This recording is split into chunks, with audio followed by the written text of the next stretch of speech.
Continuamos estudando o livro de Roger Olson, História da Teologia Cristã, e eu gosto do título que diz 2000 anos de tradição e reformas. E este curso se compõe de duas sessões, dois módulos de 6 meses cada um, no qual temos 1000 anos em cada semestre. Então, se você não faz parte dele, este vídeo não é a aula, este vídeo é um resumo apenas, que serve para ajudar o pessoal no estudo do material. Então, junte-se a nós para o segundo semestre. Tudo bom, nós estamos falando de um assunto que é um pouco abrangente. Me pareceu que era importante trazer um material que não era somente de Olson, ou seja, o assunto da cristologia, que é o que vem depois da questão trinitária, requer que a gente dê uma olhada em outras fontes. Nós vimos que Nicéia tinha definido Cristo como Deus e homem, mas a questão da relação divino-humana vai surgir depois, justamente dividindo o Oriente no Ocidente. Temos que lembrar que um dos fatores que modula muito essa questão é a questão da língua utilizada, mas também a formação do império, né? A parte latina do império, a parte ocidental, estava grandemente submetida às invasões bárbaras e tudo mais, e se criou uma situação muito interessante em que a igreja do lado ocidental, que falava latim, era mais unificada em certo sentido, mas mais rasa também. E a igreja que tinha se desenvolvido no Oriente, que é o berço dela, e falava grego, estava um pouco mais dividida, né? Mas a sua contribuição era muito mais profunda. Então, quando saímos de Nicéia em 325, nós temos um governo imperial buscando uma saída para manter o governo unificado, manter o império unificado, declarando, então, ali mais ou menos naquela época também, a fé cristã como a fé oficial do Estado, com um imperador que morre sendo ariano, né, viveu a vida inteira como pagão, né, se batiza no ano da morte. Né? Então, essa é a situação que nós estamos arrastando. E voltando na questão dos concílios, então o concílio de Nicéia determinou que Cristo é Deus e, abre aspas, foi feito homem. Essa que é a expressão. Com base, então, na ortodoxia nicena, surgiu um novo problema das relações entre o divino e o humano em Jesus. O credo de Nicéia não abordava esse problema. E nem mesmo o grande defensor de Nicéia, Atanásio, né, havia dado muita atenção a este problema. Apenas no Ocidente havia uma fórmula geral que tinha sido disseminada, né, e Tertuliano havia antecipado essa decisão de Nicéia. Nós já falamos que Tertuliano está muito avançado na questão cristológica, nós já tínhamos visto isso quando falamos de Tertuliano. Né? E então o Ocidente estava unido enquanto o Oriente estava dividido. Então, dessa forma, graças à clara definição do grande escritor africano, o Ocidente tinha uma concepção plena da divindade perdão, da plena divindade e da plena humanidade de Cristo. Essa é a questão. E esta plena divindade e plena humanidade de Cristo era uma na qual não havia lugar para confusão nem diminuição das qualidades que correspondiam a cada uma delas. Isso é importante. Então, como que se sai desse embrulho? Isso é complicado. Então, acaba sendo que o Ocidente triunfa na controvérsia, mas sem uma teoria filosófica elaborada. Então, Tertuliano tinha dado definições judiciais das crenças tradicionais. Vamos lá.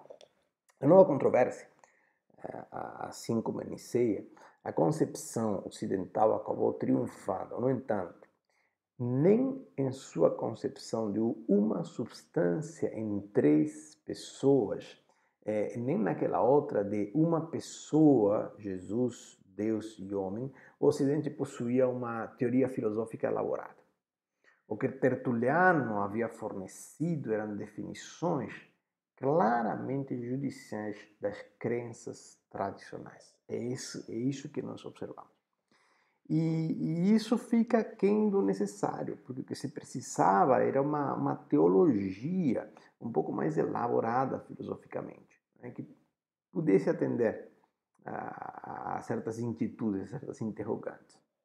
É por isso que surgem pessoas que vão e levantam perguntas que dizem, mas e tal coisa, né? E na tentativa dessa resposta que às vezes se erra. Então, mais uma vez, como no caso de Nicea, o Ocidente tinha a vantagem de estar unido, embora o seu pensamento não fosse profundo quanto o Oriente, que estava dividido. E ele começa a lidar com esses problemas intelectuais envolvidos com essas perguntas. Muito bom. Nós temos duas abordagens cristológicas. Uma fala da unidade em Cristo e outra fala de integridade da divindade e da humanidade. Hoje que está tudo resolvido para nós, é fácil. Né? Nós temos até, né, o slogan 100% homem, 100% Deus e fica fácil. Mas o problema cristológico poderia ser abordado de duas maneiras, né, naquela situação.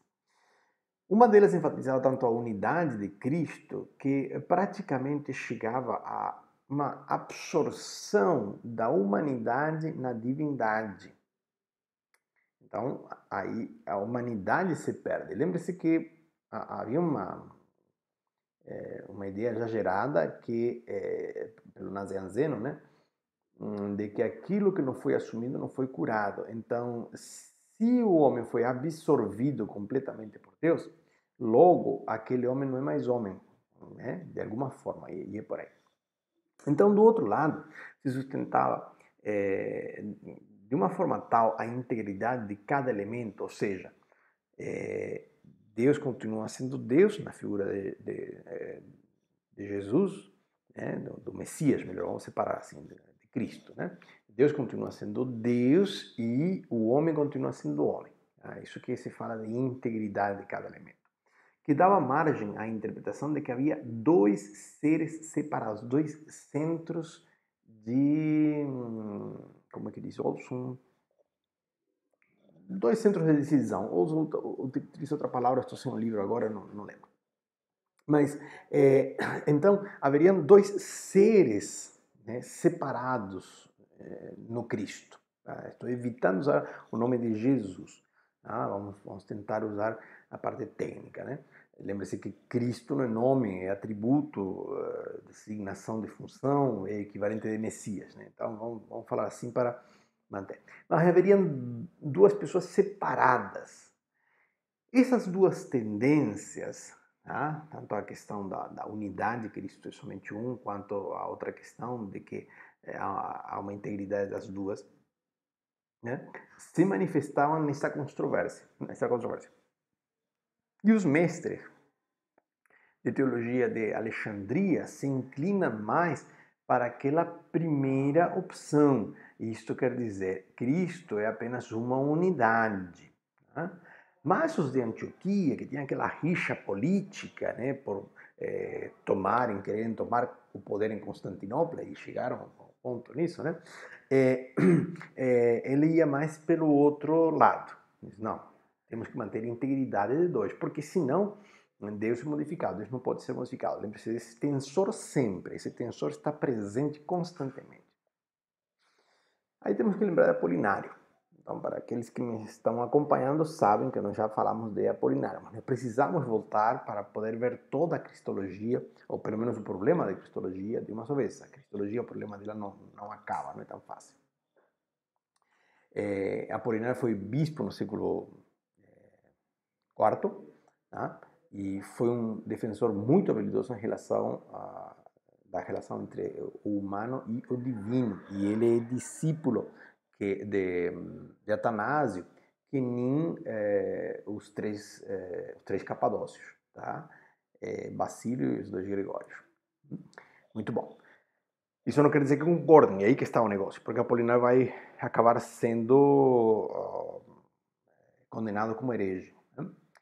Então,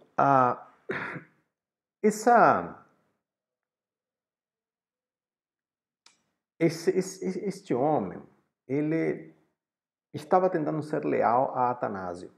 E ele foi um dos primeiros mais capazes defensores em se aprofundar na discussão sobre a relação do humano e do divino em Cristo. Né? Então ele se arrisca. Né? E ele é um defensor decidido desta decisão de Nicéia. Então ele desfrutava, pelo menos por um tempo, a possibilidade dessa amizade com Atanásio e também de conseguir elaborar as consequências da teologia de Atanásio. Alguns dizem que se condenaram a Apolinário, deveria ter sido condenado a Atanásio também. Mas tudo bem, vamos deixar isso por aí.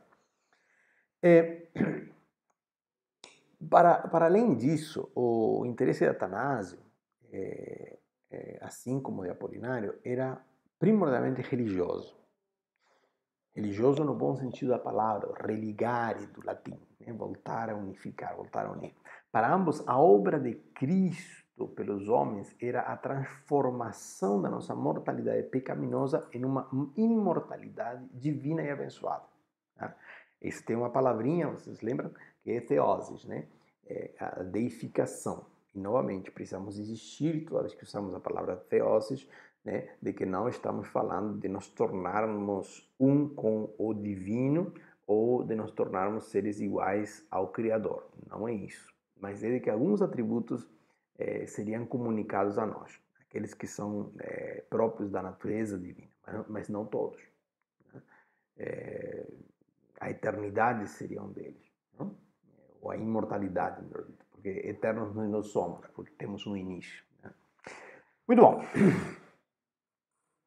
O que Apolinário defendia era que a salvação dependia de Cristo possuir uma natureza única, incluindo a substância divina em sua humanidade. Parece que está ok, tá? Vamos ver por que Apolinário se dá mal. Apolinário compartilhava com Atanásio a ideia de que essa salvação, estamos falando de soteriologia, né? Essa salvação só poderia ser alcançada se Cristo fosse perfeitamente divino. Mas, como perguntava Apolinário, como que Cristo poderia ser formado por uma substância humana que não era divina, mas mero barro, no sentido de ser terrestre, mortal? Se a substância humana de Cristo não fosse substância divina, mas algo menos que isso, então a salvação seria uma maquiagem externa, um faz de conta, uma coisa que é mais ou menos por aí, sabe? Parece que, mas não é. Quase nos leva para o lado lá, né, do adocionismo, né? É engraçado que os dois extremos acabam quase caindo. Não seria o ser humano em si que seria transformado, mas algo em torno dele. Né? Anos depois, o Gregório Nazianzeno, como eu já mencionava, vai falar aquilo que não foi assumido não é sarado. Então, essa é a mesma ideia de Apolinário, que é a ideia, evidentemente, que vem de quem? De Atanásio. Né? Então, Apolinário conclui que Cristo tinha que ser uma natureza única. Isso é muito importante. Né? Que era a substância divina. Sua humanidade, para ele, não poderia ser algo que se mantinha fora da substância divina, mas tinha que ser incluída nela. Né? Então, essa ideia que parece tão bonita, ela tem alguns inconvenientes. Vamos lá. Apolinário acaba defendendo a substituição da natureza humana pelo Logos divino em Jesus. Né? E dessa forma ele vai enfatizar a unidade perfeita do Cristo. É isso que vai acontecer. Então, Apolinário argumenta que em Jesus, a palavra divina, o Logos, havia tomado o lugar do Logos humano. Não? Dessa maneira, então, ele havia assumido uma natureza humana, adquirindo em seu ser divino. Isso não se diz de adoção, mas seria uma adoção. Né? Por meio disso, o próprio Cristo havia purificado a natureza humana e aberto caminho para a salvação, diz Apolinário. Então, com base nesse princípio, Apolinário vai tentar defender uma teoria completa, incluindo esta sua soteriologia, uma teoria de graça e dos sacramentos, mas o principal para ele era a verdadeira unidade de Cristo e a sua verdadeira redenção do homem. Ele vai insistir que a divindade e a humanidade de Cristo são perfeitamente uma coisa só. Agora, bom, o que vai acontecer? Ou seja, dando um pouquinho de spoiler, o que vai acontecer anos mais para adiante? Né? Nós vamos ter, porque Apolinário está no sul, vamos ter na Antioquia, né, a Pelágio. E Pelágio, com toda a sua heresia, vai nos dizer da salvação como uma coisa obtida por meios humanos. Apolinário, anos antes, está do outro lado. A salvação é obtida por um Deus que absorve o humano. Né? E a partir daí o salva. É complicado. Né? Mas esses são os dois limitadores. Então você precisa de saber para onde estamos indo no rumo da história lá, para entender por que isso outro aqui também é cortado. Nenhuma das duas. O caminho é literalmente estreito. Nenhuma das duas coisas serve. É muito complicado. Né? Quando a gente tenta tirar esse mistério, acaba justamente sumindo todo. Né? Não apenas o conceito, mas a realidade. Né? O que alguns vão chamar de ontologia. Né? A realidade acaba sumindo. Muito bom, acontece que a posição de Apolinário não foi aceita unanimemente. Ele encontrou oposição de outros teólogos, especialmente de Gregório Nazianzeno, como havia mencionado, que para essa altura era bispo de Constantinopla. Ele definiu uma visão mais equilibrada da união entre o divino e o humano em Cristo. Quer que é uma coisa única. Então, Gregório argumentava que se a humanidade de Cristo fosse completamente absorvida pela divindade, então a salvação humana não seria real, pois não haveria uma verdadeira participação da natureza humana na obra redentora. Dito de outra forma, nós temos que voltar de novo a Irineu, com a ideia da recapitulação. Nós temos que voltar a Romanos 5, que é o que está sendo a nota de fundo que está aqui atrás. Segundo Irineu, lá atrás, muitos anos antes, a proposta de uma recapitulação é um novo Adão, usando o linguajar de Paulo, é um novo Adão. Ou seja, a nova cabeça da criação, a nova nascente da criação, como a nascente de um rio, é Jesus Cristo. Então, ele pega essa ideia de Romanos 5, a expande bastante e nos dá à luz a teoria da recapitulação. Essa teoria da recapitulação é a que está permeando toda esta ideia. O ser humano tem que participar. E aí nós temos Hebreus que diz que foi tentado em tudo, Jesus foi tentado em tudo, mas sem pecado. Né? Como deveria ter acontecido com Adão. E esse deveria aqui é somente para poder entender. Nós sabemos que Jesus não era uma contingência. Né? Muito bom. Voltando nessa questãozinha, então, o que Gregório Nazianzeno, que é o oponente aqui de Apolinário, ele vai dizer de que se a humanidade fosse absorvida pela divindade, então qual era a participação do homem?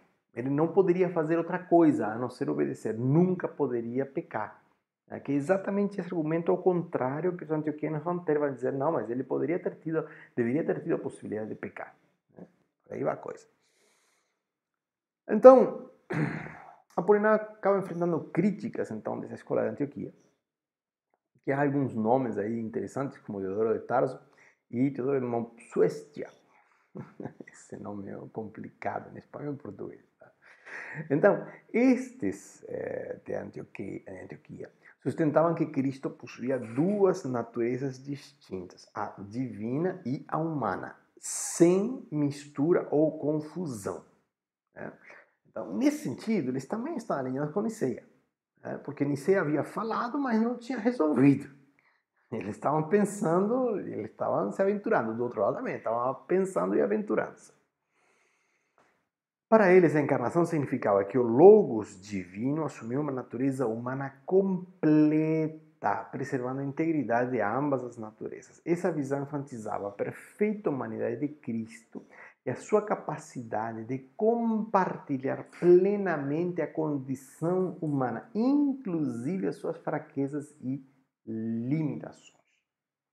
Bom, quando chegamos para Calcedônia, em 451, alguém poderia dizer, bom, chegamos lá com alguma coisa mais ou menos definida, podemos ter certeza do que eles pensavam, mas o que eles pensavam estava claro, o negócio é que não chegam num acordo. Né? Então, essa controvérsia cristológica continua a se desenrolar ao longo dos séculos, né, com diferentes correntes de pensamento e diferentes concílios ecumênicos buscando uma definição precisa da natureza de Cristo. Foi somente no concílio então de Calcedônia, em 451, que uma fórmula teológica foi estabelecida, mas é uma fórmula negociada, né, defendendo a doutrina da união hipostática. E segundo essa doutrina, Cristo é a única pessoa divina com duas naturezas, a divina e a humana, unidas de formas inseparáveis, mas sem confusão, alteração, divisão ou separação. Então, nós vamos fazer o seguinte, vamos continuar a linha de pensamento sobre a cristologia, mas depois vamos ter que voltar nesse ponto e falar dos dois concílios, esse de Calcedônia e o outro de Éfeso, e ver, né, como que isso foi arranjado para que pudesse acontecer. Por enquanto, vamos só continuar um pouquinho com a questão de Calcedônia. Desde o concílio de Calcedônia, a doutrina da união hipostática tem sido amplamente aceita pela maioria das tradições cristãs. Quando falamos da maioria das tradições cristãs, estamos falando principalmente das duas grandes vertentes, tá? Ou seja, o que iria ser a Igreja Católica Apostólica Romana e o que viria a ser a Igreja católica, podemos chamá-la, né, apostólica, ortodoxa ou oriental. Não? Surgem, a partir de Calcedônia, mesmo com essa definição, várias controvérsias cristãs. Essa definição caldessoniana se tornou a posição ortodoxa, aceita pelas duas vertentes, mas eles acabam possuindo depois formulações próprias de teologia ao respeito da natureza de Cristo, traduzido. Se você ouve uma missa, por exemplo, de um padre ortodoxo e vai falar da salvação, você vai sentir que é diferente. Tá? Vai ser um impacto bastante grande. A gente está mais acostumado com a homilia ocidental, né? Então há diferença sim. O que vai vir no capítulo seguinte? Por isso, o motivo desse vídeo, assim, com os dois, na realidade com 3 capítulos juntos, é justamente isso. O que vai acontecer? Uma das mais notáveis controvérsias é a monofisista, que ela vai se dar principalmente nas regiões orientais do Império Bizantino, já no século V. Esses capítulos estão falando do século IV, e agora estamos olhando um pouquinho o século V. Então temos um tal de Eutiques, né, que afirmavam que Cristo tinha apenas uma única natureza, que era uma mistura do divino e do humano, resultando numa natureza única. Olha, por que isso é importante? Porque essa ideia não é a mesma de Apolinário. Tá? Parece, mas não é a mesma. Né? Neste caso, é como um café com leite, se misturou, não tem mais jeito de separar. Essa que é o monofisismo, basicamente é essa questão. Que mesmo Apolinário sendo descartado como herege, e mesmo os antioquenos não tendo vencido o concílio, se bem que foi uma coisa intermediária, né? Eles mantinham de que essas duas naturezas eram separadas e não se misturavam e não haviam, né? Não havia nem divinização do humano nem humanização do divino, né? Agora, Eutíquez vai dizer o seguinte: não, isso aí é café com leite, mistura-se tudo e é mais fácil de entender. Sempre a facilidade é complicada. Vamos lembrar dessa facilidade lá na frente, quando falamos de Ockham, ou de Ockham, sei lá como pronuncia em português, vou averiguar ainda. Muito bom. Esta visão de uma natureza única, misturada, acaba sendo condenado como herege, como herética, uma visão herética, né? Por aqueles que defendiam a visão que vinha de Calcedônia, que vinha de Niceia, que vinha de todas essas idas e vindas. E que argumentavam que justamente qual era o problema com a doutrina de Eutíquez, negava a plena humanidade de Cristo. A controvérsia monofisista acaba levando a uma divisão duradoura no cristianismo. Então não se surpreenda se há pessoas que de repente redescobrem material daquela época e dizem, não, porque... na realidade é que nem o arianismo, né? Que ele tem uma sobrevida aí com a questão das testemunhas de Jeová, né? Ou contra Jeová, como eu falo. Essa questão vai ressurgindo, porque pessoas descobrem, olha só, isso e aquilo. Mas, na realidade, isso vai se estender muito, que nem a controvérsia ariana, né? vai se estender até 660, né? O monofisismo também vai longe aí.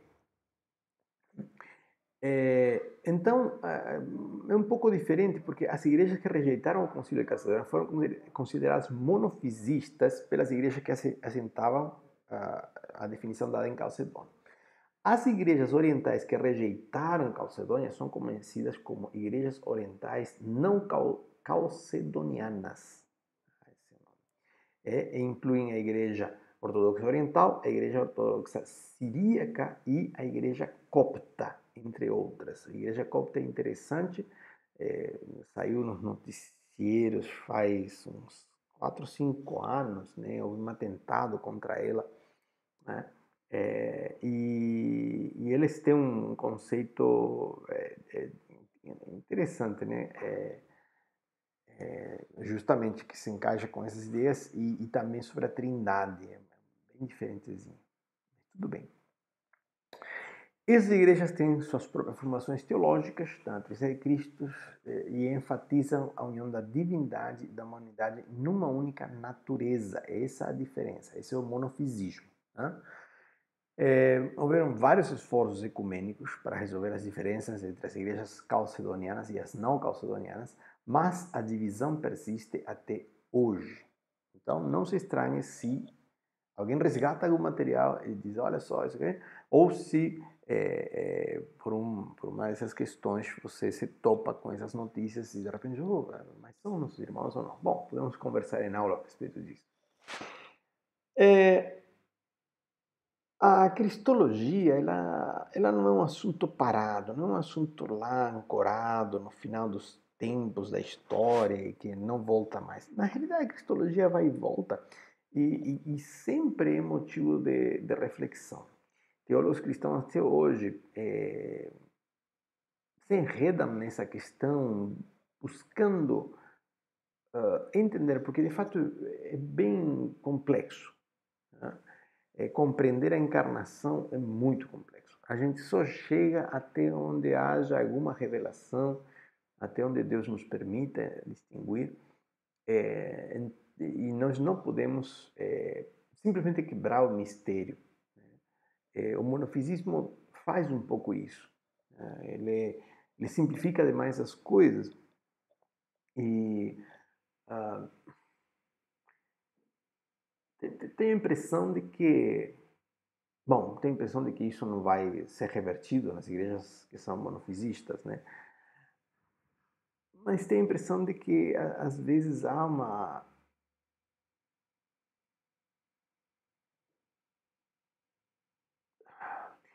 um desinteresse, por um lado, em cristologia. parece que não pensamos. E, por outro lado, parece que nos assusta essa questão de pensar. Parece que se não elaboramos a ideia, se elaboramos a ideia, parece que está errado. Se não aceitamos a ideia, está errado, né? E isso não me parece que faz bem. Atrever-se a pensar em cristologia requer conhecer a Escritura, requer conhecer a história da teologia. Uma boa dose de temor do Senhor, porque afinal de contas, se você for parar para pensar, toda a ideia da salvação passa por esses pontos. Muito bom. Este é um vídeo que pretende abranger justamente desde o final da questão trinitária até o monofisismo. Ouçam tratar isso em 3 capítulos. A ideia é dar uma avisada, assim, em geral. Mas há outras questõezinhas que eu gostaria de colocar, mas eu pretendo gravar um outro vídeo sobre isso, principalmente da questão de Nestório, Cirilo e tudo isso. Tá bom? Mas precisávamos ter uma visão um pouquinho mais abrangente. Obrigado pela atenção. Se não é aluno ainda, junte-se a nós.